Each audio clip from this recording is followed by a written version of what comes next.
மீன்வளத்துறை அமைச்சர் ஸ்ரீநாத் இன்னைக்கு நடத்தின ஆய்வில் மீனவர்களுக்கான திட்டங்களில் மோசடிகள் முறைகேடுகள் நடந்திருக்கிறது அம்பலமாயிருக்கு. மீனவர்களுக்கு மானிய விலையில் டீசல் வழங்கக்கூடிய டீசல் மானிய அட்டை திட்டம் மூலமாக முறைகேடுகள் நடந்திருக்கிறது அம்பலமாயிருக்கு. 5 லிட்டர் டீசல்ல சுமார் 100 மில்லி டீசல் மோசடி செய்யப்படுறதா குற்றச்சாட்டு எழுந்திருக்கு. இதனால ஒவ்வொரு டீசல் நிலையத்திலையும் ஒரு நாளுக்கு தோராயமா 2000 லிட்டர் டீசல் இழப்பு ஏற்படுறதும் மதிப்பிடப்பட்டிருக்கு. தமிழ்நாடு ஃபுல்லா இருக்க 37 டீசல் விற்பனை நிலையங்கள்ல இந்த முறைகேடு நடந்திருக்கிறதா கூறப்படுது.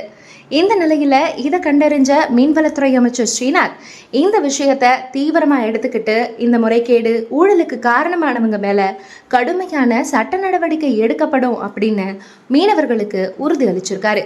அது மட்டும் இல்லாம மீனவர்களுக்கான டீசல் மானிய அட்டையும் அதோடைய ஆபீஸ்லேயே இருந்ததையும் அமைச்சர் ஸ்ரீநாத் கண்டுபிடிச்சிருக்காரு.